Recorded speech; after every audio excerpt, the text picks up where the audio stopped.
We're going to continue now with the work we were doing before with the cult I Ching, which we showed you, and the Aleister Crowley's tarot book explained by those two people. Now, this will be, of course, named Ching Tarot 2, and it will be in the tarot folder. Now, what we will do now today is to look at hexagram 20, which this book calls the observer, or the bird's eye view, or lofty vantage, contemplation, or oversee. And the tarot card is called judgment. Now, in the Crowley book, it's not called judgment, it is called adjustment. But it's the same principle, even though it has a different name. Now, as you look at this hexagram, as you see on the top of the page, notice the lines here. Right over here is where you see those are the top two lines that do the observation of everything below. So we will read now a little of the way this person begins, but don't forget, these are her own drawings of that particular way of looking. And then the quote beneath. Now, I will read the quote first because sometimes these quotes are very important. And the Crowley book, the book about the Crowley deck, also has quotes. So now, this quote, of all things, comes from Aristotle. And it says, "For contemplation is both the highest form of activity, since the intellect is the highest thing in us, and the object that it is apprehends are the highest things that can be known. And also it is the most continuous, because it is more capable of continuous contemplation than we are of any practical activity." Now that's the quote. And now let's look at the first commentary about it by this woman that says, "This hexagram is a Bennu bird of ancient Egypt. In the image of the hexagram, we see a bird flying high with large eyes that can see all things below them. The Bennu bird was affiliated with herons in Phoenix and was said to be self-created and regenerative, independent in and of itself. When hexagram 20 shows up for us, it is a time for us to contemplate.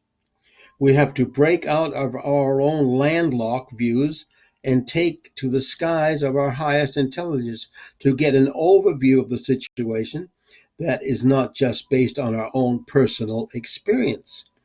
It is time to go transpersonal. Read some philosophy and see that the greatest minds have thought about what you are facing. Connect to the whole of humanity through your issue and contemplate how the issue of your suffering connects and ties you to the history and immediacy of all humanity. Can you make your problem so big that it is also everyone else's problem? Or see how everyone else has your problem, not just yourself.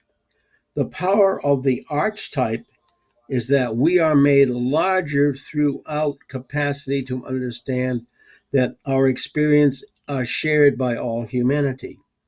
It is here that we grow large indeed and soar through the skies of time and space. In this place, we are as eternal as the phoenix, and we are as immortal as the deathless ones. This is a hexagram of the divine feminine, in that it provides us with an all-inclusive mind. Nothing is discarded, and all things come into view with no limitation. Often the golden heron is shown with an interesting face that is spread to the side and kind of wide. She looks like this because she is a goddess of the horizon that spreads the length of the skies. If we see broader, or if we can broaden our horizons and see it as a flying bird, view it, we expand our new direction. Here we are asked to stretch. This is the function of yoga in its esoteric sense. You might think you can only go so far, but maybe try and inch your way a little further. If you can stretch your mind to include everything, you can achieve an aha moment. Now, you are ready to get somewhere. Push your limits and boundaries at a large and overreaching sky. Now, interestingly, right after that comes another quote from the Egyptian Book of the Dead, which says, I am Benu, the soul of Ra, the guide to the gods. In the taught, let it be so done unto me that I may enter like a hawk, and that I may come forth like Benu, the rising star. That's from the Egyptian Book of the Dead. And this is from a Taoist philosopher, Rumi. O bird of my soul, fly away now, for I possess a hundredfold forfeited tower.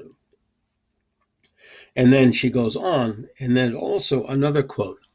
Now, when she goes on next, this is a section she calls Guru, and I will read a little of that. It says, in ancient times, augury was the practice of watching the omens of the birds and looking to the skies.